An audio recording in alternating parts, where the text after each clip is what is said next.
Hi, welcome back to another Daily Horror React. We're going to react to this next one, so let's go into the video. And, One of the things students love about of culinary school course, online with Escoffier is the toolkit. I paid for my sister's dream wedding when she was broke, but when it was my turn, she refused to help despite being rich now and said my marriage won't last anyway. Today she called me crying because I refused to let her move in after her husband left her, and I'm wondering if I'm being petty. I mean, I don't, even without hearing the full story, like, obviously, the brief recap of this, I mean, sometimes they sound more they they don't sound they're not complete because they don't have the full story. But in this context, personally, it doesn't sound petty at all. I really, mm, I, 34F, never thought I'd be the kind of person who'd turn away family in need, but after everything that's happened with my sister Amy, 36F, I'm starting to wonder if I'm becoming just that. Our relationship has always. depending on it also depends on why you helped your sister, and it also depends why your sister won't help you at the same time. Um, if the reason is just because uh, something, then it's petty. But if the reason is something else, then it's not petty. Or it might be petty in general. Depending on who you ask, honestly. I don't know the definition of petty, so petty is like, I think something that is like childish or something. Something like that. I'm not 100% sure. On my phone, I can't really search it up, and if I exit this app, I think my recording will stop. I think I'm not 100% sure.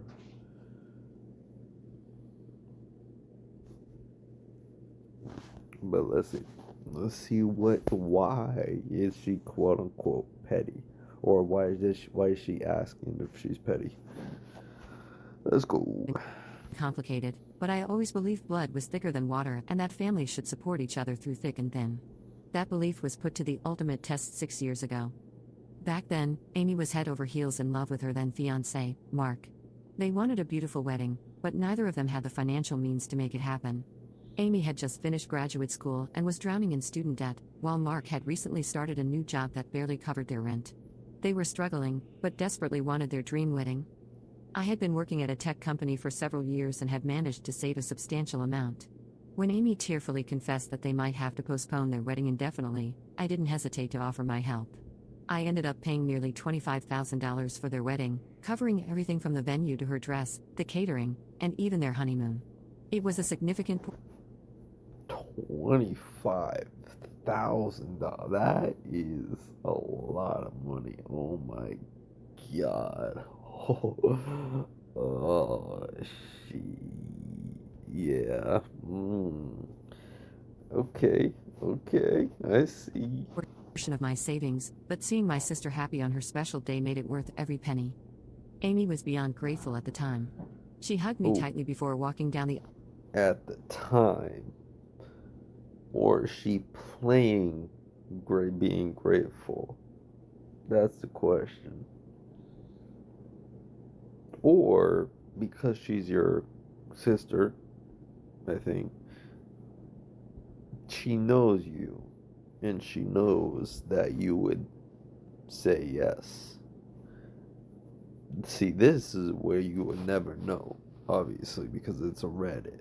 You would never know.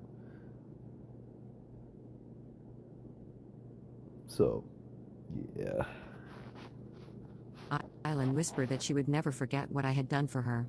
She promised that Hmm. one day, she would repay my kindness. I told her it wasn't necessary, that's what family was for, but her words meant a lot to me. Fast forward 3 years, and it was my turn to get married. I had met Daniel, an incredible man who understood me in ways no one else ever had. We got engaged after a year of dating, and I was over the moon. By this time, Amy's situation had changed dramatically.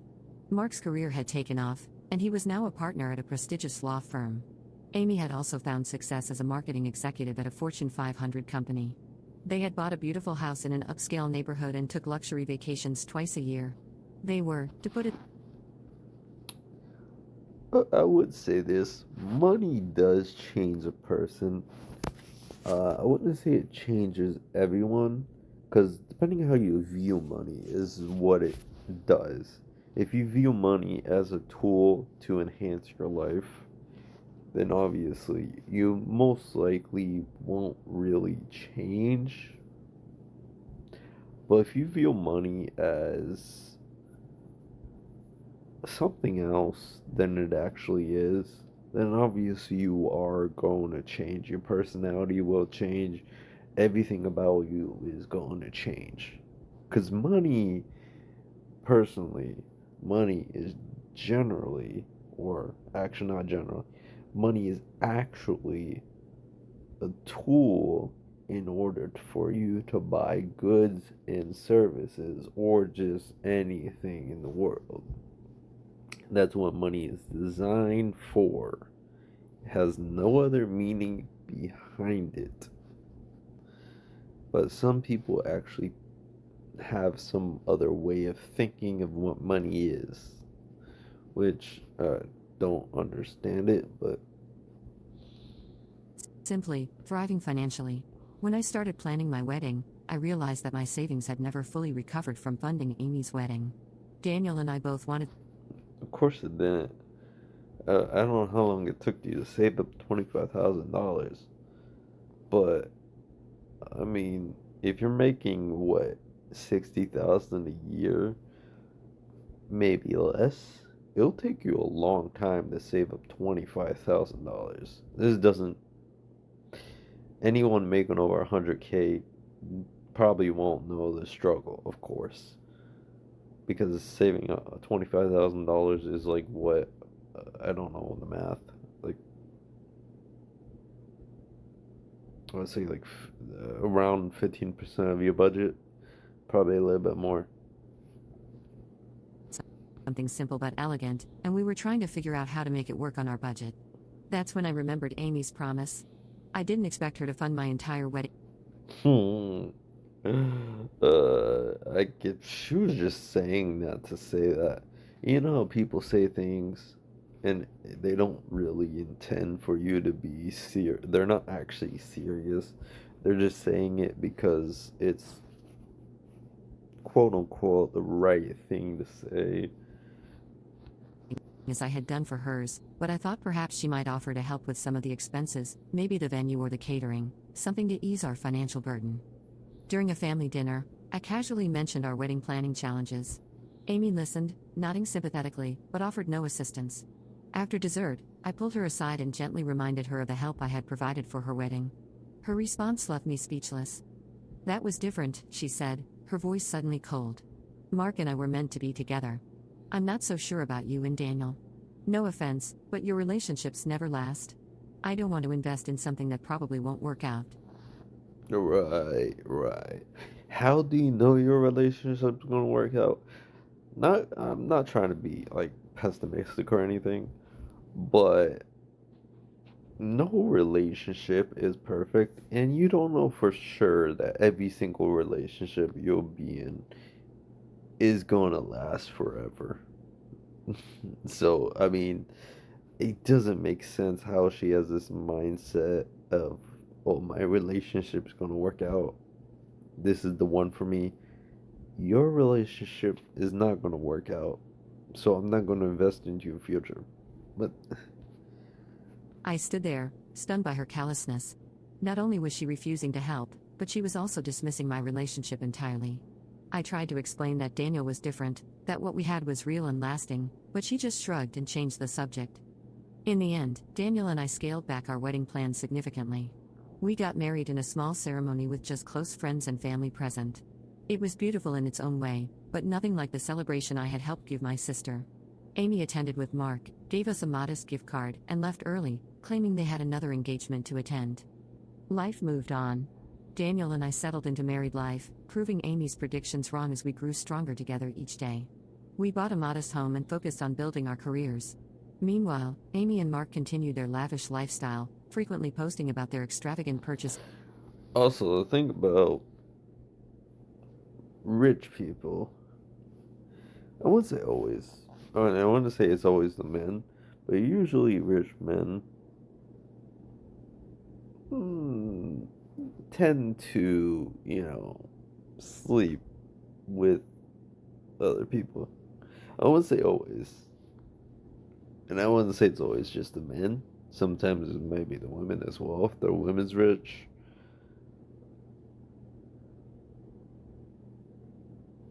Or wealthy. But in this case, I think that's the issue. That's probably going to be the issue. We'll see. And vacations on social media. Then, 2 weeks ago, I received a frantic call from Amy. She was sobbing so hard I could barely understand her. Finally, she managed to tell me that Mark had left her. Apparently, he had been having an affair with a colleague for the past year and had finally decided to end their marriage. Amy was devastated, but there was more. It turned out that despite their outward appearance of wealth, they had been living far beyond their means. The house had a massive mortgage, they had multiple maxed out credit cards, and most of their assets were. Oh. So her cold attitude was just a facade. And the reason she wouldn't help is because she doesn't want to tell the truth that they didn't actually have the money to help. I see. See, this is what I'm talking about. When you talk, get to know, we get the reason. This is the reason. The intro with the text, you don't know everything.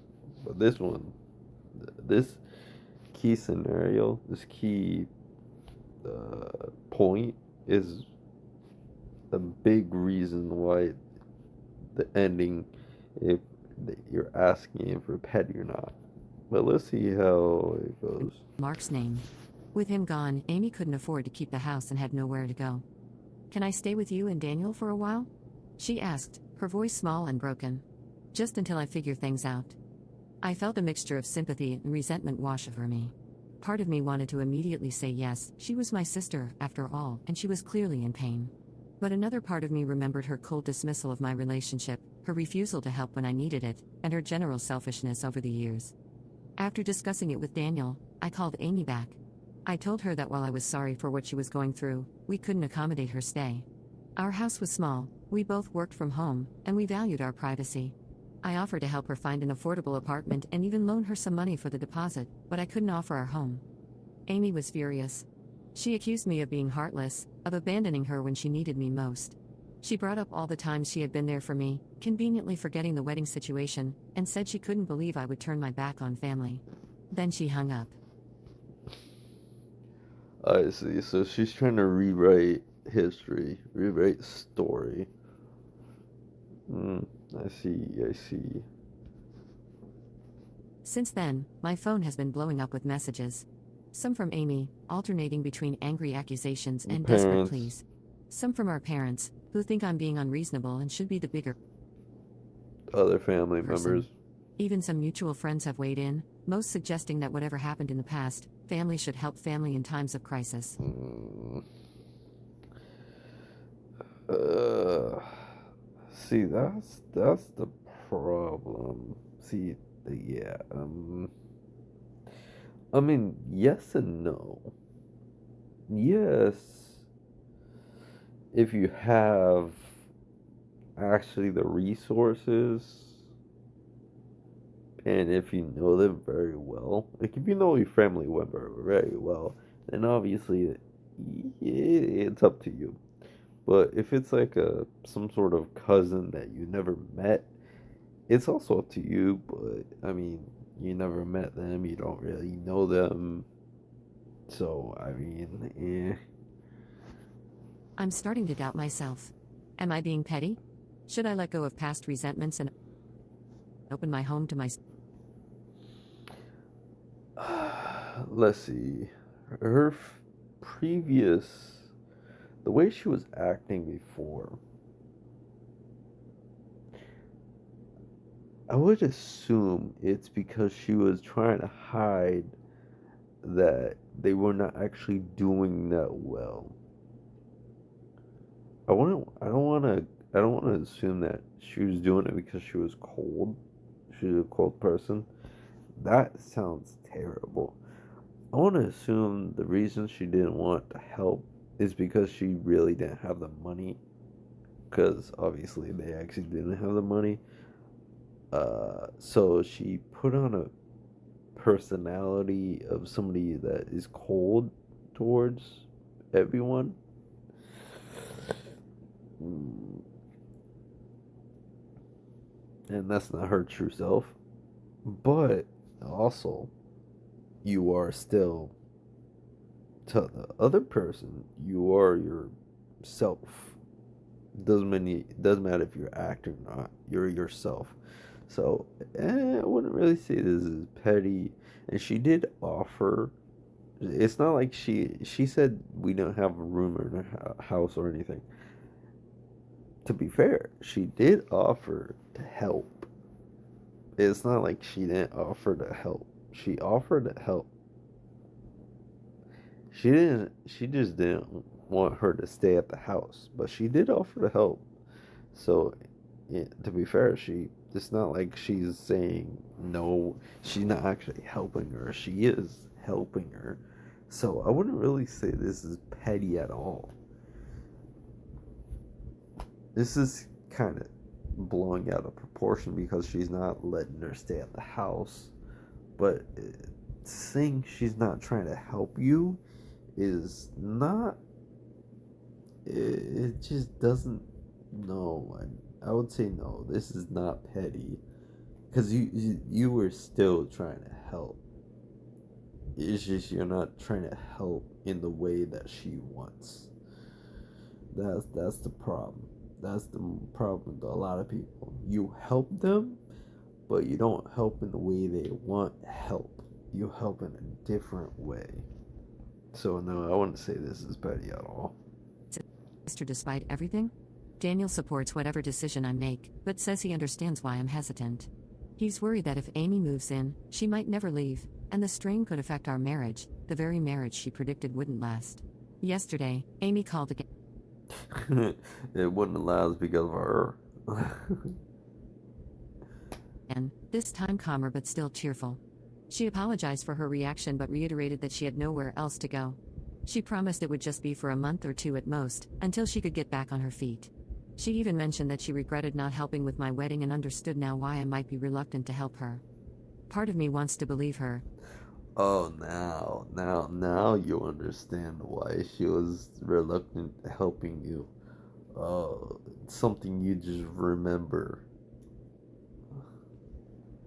To think that this crisis has given her some perspective. But another part wonders if she's just saying what she thinks I want to hear to get what she needs. It's hard to trust someone who has let you. Honestly, that's exactly what I think. I think she's just saying something to get what she needs. Because that's what people do when they're on like a crossroad or something like that. If they really want something and they know you, then obviously they're going to use any means necessary to get what they want.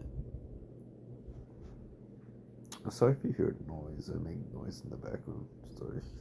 Down before. I need to stop doing I that. don't know what to do. I keep thinking about how I felt when she refused to help with my wedding, how hurt and betrayed I was. But I also wonder if holding on to that hurt is worth potentially damaging our relationship.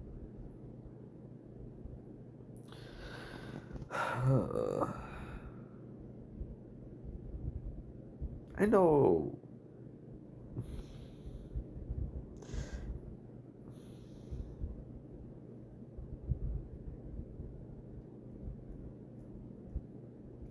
Obviously, you should. Okay, what I'll do is let her stay for the exact time she said, a month or two. She said 2 months, maximum 2 months. After 2 months, kick her out. You helped her, honestly. You helped her by letting her stay for 2 months. You could kick her out at that point. It's not like you didn't help. You helped beyond. You let her stay in your house for 2 months while she should have been back on her feet. I mean, it's not like it takes that long to get paid. They said that she works at a Fortune 500 company. She must get paid a lot. Not that much, but a lot. So, I mean, a couple months paycheck should be able to buy you an apartment or rent an apartment. It's not like you need to buy a house right away. So, I would say let her stay with you for the 2 months max, like she said, or like they said, and then kick them out if they are not leaving after 2 months. If they didn't find a quote unquote a place to stay, yeah, right. You're not looking for a place to stay at that point. Relationship beyond repair. Is refusing to help her now just continue? Also, if the same thing repeats where, you know, she lies, then obviously that's a different story. And you need to ask yourself, is this relationship worth continuing? Continuing a cycle of hurt and resentment? Or am I finally standing up for myself after years of being taken advantage of? I can't tell if I'm being petty or practicing self-preservation. All I know is that the thought of living with Amy, even temporarily, fills me with dread. And yet, the thought of her struggling alone also weighs heavily on my conscience. So, Reddit, am I being petty for refusing to let my sister move in with us after she refused to help with my wedding despite having the means to do so? Or am I justified in setting this boundary given our history? Damn, they found my secret base? I must have a traitor in my army. Let's take care of these scouts, get the gold coins, and then build our crossbows. I would say, oh, wait, hold up.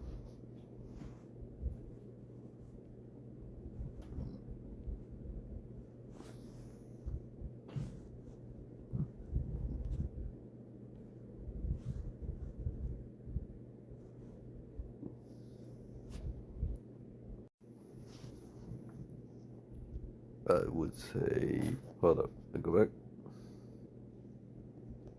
Oh shit, I can't go back. What the hell? Hold up, let me listen to this again, I forget.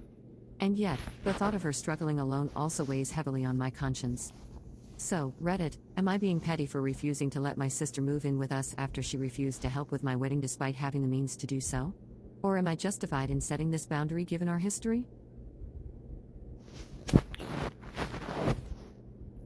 I would say you're not petty. I would say,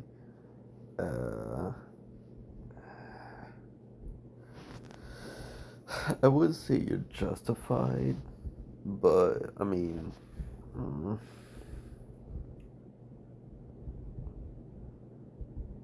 yeah, I would say you're not petty, and I would say you're justified. I would see if you would let them stay for like a month or two and then kick them out after the time up, like really just force them out the door. Because obviously, some people say they would stay for a month or two, and you would just let them. You won't force them out the door. You expect them just to leave on their own. So, to that point, then, but still, I don't think you're petty or anything. And I think you are justified for the reason why you don't want them to stay in your home. Um, yeah, it makes complete sense. First of all, she is acting like nothing is. At first, she acted like she was grateful, but I feel like she only did that. I don't want to say this, but I obviously have to. She acted grateful, or she quote unquote is grateful in the beginning when the sister was paying for the wedding, $25,000. She was quote unquote grateful. She said she would pay for your wedding or return some sort of favor.